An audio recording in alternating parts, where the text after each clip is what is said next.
Hello दोस्तों, मैं हूं आपका अपना द बुक गाय और आज हम आपके लिए लेकर आए हैं बेबीलोन का सबसे अमीर आदमी यानी कि the richest man in Babylon book की हिंदी समरी। तो चलिए फिर शुरू करते हैं। दोस्तों, इस बुक समरी में हम उन 7 सिद्धांतों के बारे में बात करने वाले हैं जो हमें अमीर बना सकते हैं। The richest man in Babylon book में अमीरी के उन 7 सिद्धांतों को बताया गया है जिनका यदि हम अच्छे से पालन करें तो कुछ ही समय में हम भी अमीर बन सकते हैं।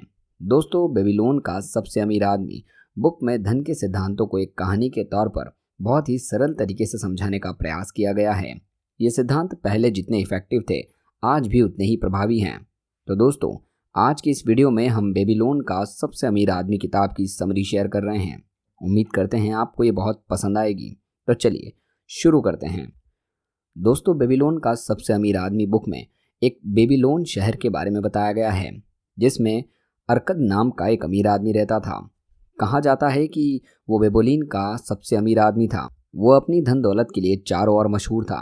इसके साथ ही वो बहुत उदार और दानी भी था। वो अपनी दौलत को ज़रूरतमंदों और गरीबों में दान करता था और अपने स्वयं के खर्चे को भी खुलकर खर्च करता था। लेकिन फिर भी उसकी संपत्ति घटने के बजाय रात दिन बढ़ती रही थी। एक दिन उसके कुछ पुराने दोस्त उससे मिलने के लिए उसके पास आए और उन्होंने कहा, अरकद, तुम हमसे ज़्यादा खुशनसीब हो। तुम बेबीलोन के सबसे अमीर इंसान हो गए हो, जबकि हम अपने वजूद के लिए संघर्ष कर रहे हैं। तुम सबसे अच्छे कपड़े पहन सकते हो, सबसे दुर्लभ भोजन कर सकते हो, जबकि हम अपने परिवार को साधारण कपड़े पहना सकते हैं और जो भी उपलब्ध है वही खिला सकते हैं। हमें संतुष्ट रहना पड़ता है। लेकिन एक समय हम बराबर थे। हमने एक ही शिक्षक से पढ़ाई की, हम एक ही खेल खेलते थे। तुम हमसे पढ़ाई और खेल में बेहतर नहीं थे। तब के सालों में तुम सबसे ज़्यादा सम्मानजनक नागरिक नहीं रहे हो। अरकद के दोस्त उनसे कहते कि तुमने हमसे ज़्यादा मेहनत भी नहीं की। तब ऐसा क्यों है कि सौभाग्य ने तुम्हें सारी चीज़ें दे डाली और हमें अनदेखा कर दिया, जबकि हम सभी बराबर अधिकारी हैं। तब अरकद ने उन्हें डांटा और कहा, अगर युवावस्था से अब तक के सालों में तुम दाल रोटी के अलावा कुछ और नहीं कमा सके तो इसका कारण है कि तुमने उन नियमों को नहीं सीखा और नहीं जाना जिनसे संपत्ति बनती है। उसके दोस्तों के आग्रह करने पर अरकद ने उन्हें अमीर बनने और संपत्ति बनाने के उन 7 नियमों के बारे में बताया जो उन्होंने सीखे थे और जिसकी बदौलत वो अमीर बने थे, जो कि इस प्रकार हैं। नियम नंबर 1, अपने बटुआ को मोटा करना सीखो। इस नियम में अरकद अपने दोस्तों को बताते हैं कि अपने बटुआ को मोटा करने के लिए अर्थात अपनी संपत्ति को बढ़ाने के लिए अपनी आमदनी का 10वां हिस्सा बचाना चाहिए। इससे हमारा पर्स जल्दी ही मोटा हो जाएगा। अरकद ने बताया कि मैंने भी इसी तरह शुरुआत की थी और आमदनी में से हर रोज मैं अपना 10वां हिस्सा बचाता था। अरकद ने एक उदाहरण देते हुए बताया कि यदि आप अपने बास्केट में रोज सुबह 10 अंडे डालें और हर शाम 9 अंडे निकालें तो क्या होगा। एक समय बाद ये भर जाएगा। इसलिए जरूरी है कि हमें अपनी आमदनी का 10वां हिस्सा जरूर बचाना चाहिए। इससे एक तो हमारा पर्स मोटा होता जाएगा और हमारी पैसे बचाने की आदत भी पड़ जाएगी। नियम नंबर 2, अपने खर्चों पर नियंत्रण करें। अरकद ने अपनी संपत्ति के अपने दूसरे नियम में ये बताया कि हमें अपने खर्चों पर नियंत्रण रखना चाहिए। हमारे दैनिक जीवन में अनेक ऐसे खर्चे हैं जिनमें से कुछ ऐसे खर्चे हैं जो जरूरी नहीं हैं। हम उन खर्चों को पहचानना और उन्हें रोकना है। आपको हमेशा अपने खर्च किए गए पैसे की 100% संतुष्टि मिलनी चाहिए। अरकद बताते हैं कि अपने सभी खर्चों की एक लिस्ट बनाएं। उन खर्चों में ऐसे खर्च भी शामिल हैं जिनको न करने से हमारे जीवन पर कोई खास फर्क नहीं पड़ने वाला। इन्हें हम खर्चों को हटाना है। आपको अपने इन खर्चों को 90% आमदनी में से ही खर्च करना है। नियम नंबर 3, अपने स्वर्ण को बढ़ाएं। अरकद ने अपने तीसरे नियम में बताया कि धन बचाना और खर्चों पर नियंत्रण करना एक शुरुआत है। आपके पर्स में पड़े हुए सिक्के आपको अमीर नहीं बनाएंगे।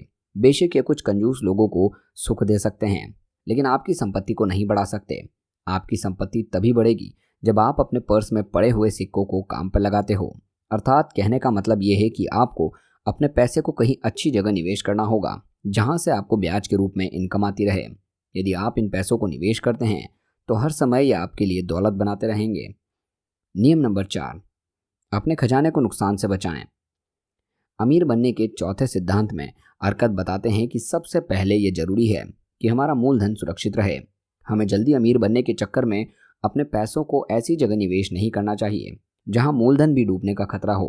निवेश करने से पहले हमें आवश्यक जांच पड़ताल करनी चाहिए और ज़्यादा कमाई के लालच में न पड़कर ऐसी जगह निवेश करना चाहिए जहां हमारा मूलधन तो सुरक्षित रहे, साथ ही हमें उससे अतिरिक्त आमदनी भी होती रहे। नियम नंबर 5, अपने आवास को लाभकारी निवेश में बदलें। अगर एक इंसान अपनी आमदनी का 90% जिंदगी जीने और आनंद उठाने के लिए रखे और अगर इस पैसे का कोई हिस्सा बिना परेशानी के लिए किसी लाभदायक निवेश में डाला जाए तो उसके खजाने तेजी से बढ़ेंगे। ऐसा अर्कद ने 5वें नियम में बताया। अर्कद ने बताया कि इंसान को अपने घर का मालिक बनना चाहिए। उसके पास अपना खुद का एक मकान होना चाहिए जिसमें वो और उसका परिवार रह सके। यदि आप किसी किराए के मकान में नहीं रहते तो आपका घर स्वयं का है, तो इससे आपको बहुत से फायदे होते हैं। आपके किराए के रूप में होने वाला खर्च बच जाता है, जिससे आप लाभकारी योजनाओं में निवेश कर सकते हैं। नियम नंबर 6, भविष्य की आमदनी निश्चित करें। अर्कद ने अपने इस नियम में बताया है कि हर इंसान का जीवन बचपन से बुढ़ापे तक बढ़ता है। ये जीवन का मार्ग है और कोई भी इंसान इससे अलग नहीं हो सकता अगर भगवान उसे समय से पहले ना बुला ले। इसलिए हर इंसान को आने वाले दिनों के लिए आमदनी सुनिश्चित कर लेनी चाहिए जब वो युवा न रहे और अपने परिवार की देखभाल के लिए जब भी वे उनके साथ न रहें। ये नियम आपको तब सहायता करेगा जब आप पैसा कमाने के लायक नहीं रहते हैं। एक इंसान को अपने भविष्य की आमदनी को सुनिश्चित करने और अपने भावी लक्ष्यों की प्राप्त करने के लिए घर और ज़मीन खरीदने में निवेश करना चाहिए। ये निवेश आपको इसकी भविष्य की उपयोगिता और कीमत को ध्यान में रखकर ही करना चाहिए। इसके अलावा वो किसी अन्य स्रोतों में भी निवेश कर सकता है जहां से भविष्य में अच्छी आमदनी आने का चांसेस हों।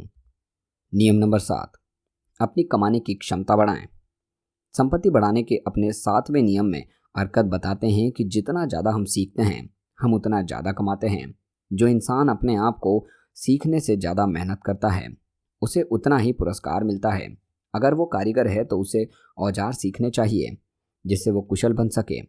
अगर वो कानून या उपचार का काम करता है तो उसे लोगों के साथ अपना ज्ञान बांटना चाहिए। अगर वो व्यापारी है तो उसे बेहतर सामान कम दामों में खरीदना चाहिए। उसे हमेशा क्षमता बढ़ाने पर ध्यान देना चाहिए जिससे हम और अधिक पैसे कमा सकें और जल्दी अमीर बन सकें। दोस्तों, इस पुस्तक में लेखक ने कहानियों के माध्यम से अमीर बनने के नियमों को शानदार तरीके से बताने का प्रयास किया है। इस बुक के बारे में मेरा अनुभव यही है कि आप अपनी संपत्ति को बढ़ाना चाहते हैं और अमीर बनना चाहते हैं तो इस किताब में बताए गए नियमों को समझिए और उस पर अमल कीजिए। इससे आप निश्चित ही दौलतमंद इंसान बन जाएंगे। तो दोस्तों, ये थी book summary the richest man in Babylon, यानी कि बेबीलोन का सबसे अमीर आदमी की, जिसे लिखा है जॉर्ज एस क्लेसन ने। दोस्तों, आपको ये समरी कैसी लगी हमें कमेंट सेक्शन में ज़रूर बताइए और अगर आपको ये वीडियो अच्छी लगी हो तो इस वीडियो को लाइक और चैनल को सब्सक्राइब जरूर करें। साथ ही दोस्तों, अगर आप ये बुक खरीद कर पढ़ना चाहते हैं तो उसका लिंक हमारे वीडियो के डिस्क्रिप्शन में दिया गया है और अगर आप फुल ऑडियो बुक सुनना चाहते हैं तो उसका लिंक हमारे चैनल के डिस्क्रिप्शन में दिया गया है। मिलते हैं अगली वीडियो में एक नई समरी के साथ। धन्यवाद।